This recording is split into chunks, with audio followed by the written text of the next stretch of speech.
ادله قرآنی آوردم، الانم روایتی براتون میارم که اسما دختر ابوبکر با سند صحیح نقل شده که ایشون هم متعه میداده و روایتی صحیح نه. آقا لطفاً تحریف نکنید.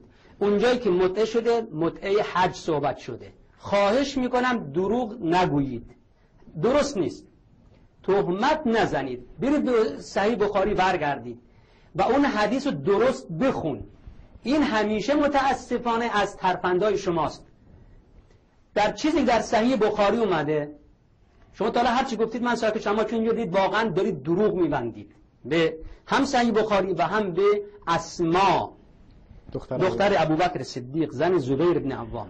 دارید این تهمت میزنید. اونجا صحبت از متعه حج هست، حج تمتع هست، نه این متعه‌ای که ما میگیم زناست. بهش خواهیم پرداخت. بله. مثلا قبلشون هم چون دیگه واقعا در اینجا این ترفند اولی نیست. حتی علمای بزرگشون متاسفانه عین همین قضیه در قلب حقایق استاد هستن. از علمای قداماشون بگیرید در قرن سوم چهارم همین کارو کردن تا علمای معاصرشون همین اومدن متعه حج تمتع حج رو قرار دادن در متعه که همان متعه زن هست. چیزی رو که قرآن تشریع کرده، پیغمبر عمل کرده، صحابه عمل کرده، شما چرا میگید زناست؟ چرا میگید که نکاح فاسد هست، نکاح حرام هست، زناست؟ این چه حرفیه؟ چیزی رو که قرآن حرام اعلام نکرده حلال اعلام کرده شما این گونه حرف میزنید.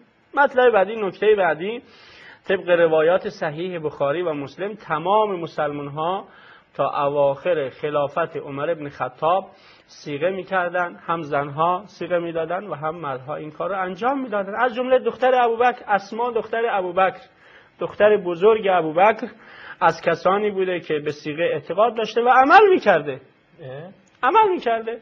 آیا نعوذ بالله به گفته شما دختر ابوبکر صیغه زنا کرده بوده، نکاحش نکاح باطل بوده و بچه‌هاش آقای عبدالله و عروه اینا زنازاده بودن؟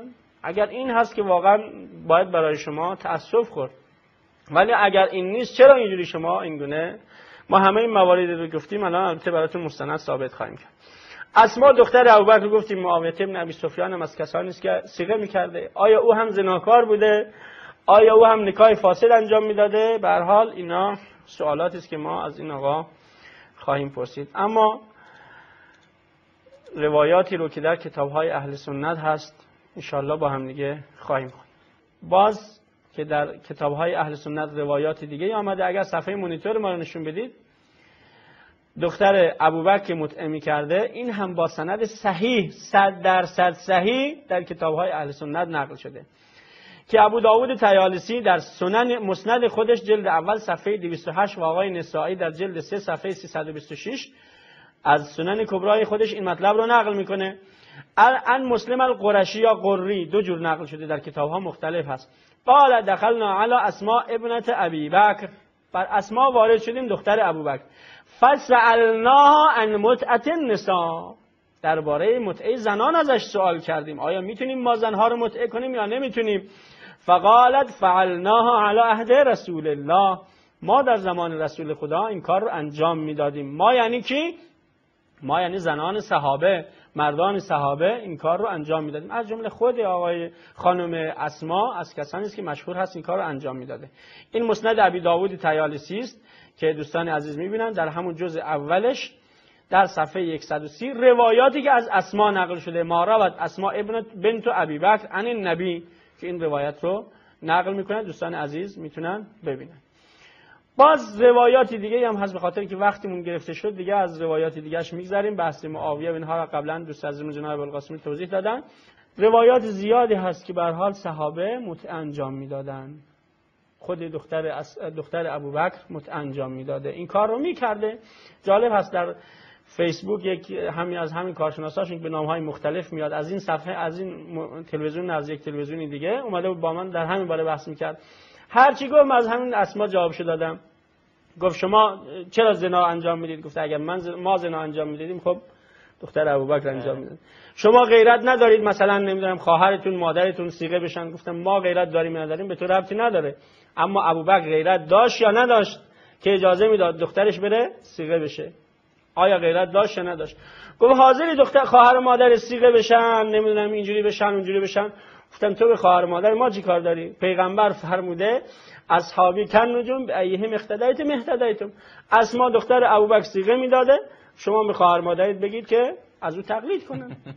هر جواب اینها، هر هجومی بخوان به صیغه انجام بدن، به متعه انجام بدن، جوابش دختر ابوبکره.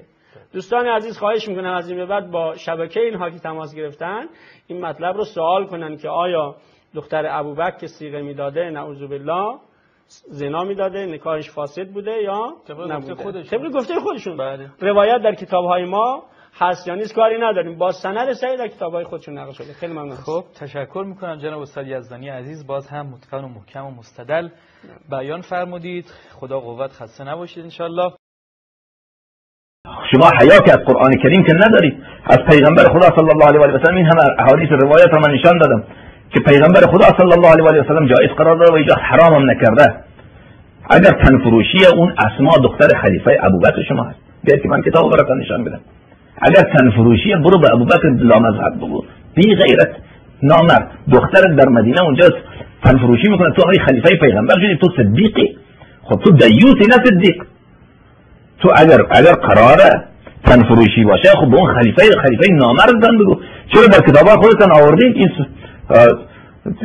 سنن تیالسی ابو داوود تیالسی موجود حدیث بهتون بارها نشان دادم، اگر میخوایم این الان باز براتون نشان میدم.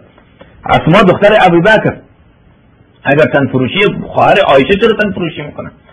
اگر خواهر عایشه تنفروشی نکرده، اگر رسول خدا صلی الله علیه و سلم این جایز قرار داده، اگر آیش در قرآن کریم موجوده، پس شما جماعت بیدین عمر را از خدا مقدم میدانید که خدا جایز قرار داده، پیغمبر جایز قرار داده، به خاطر عمر آمدید این را حرام قرار میدید. پس ما حق داریم شما عمر پرست بگید. تعصب را کنار بگذار جانم، بیا چیزی را که خدا حلال قرار داده شرع قرار داده نمیگم تو انجام بده، بگو قبول جایزه، در قرآن آمده، در سنت پیغمبر اکرم صلی الله علیه و سلم آمده، صحابه هم انجام داده، از جمله خواهر عایشه دختر ابوبکر. اگر مردی عالمت را بیار که با من در حال تمام این فقرات باش مناظره بکنن، در قرآن موجود نیست هست، در سنت موجود نیست هست، دختر ابوبکر انجام نداره انجام داده. اگر عرصه این فقره را داری شک داری عالمت را بیار، حاضرم باش مناظره بکنم.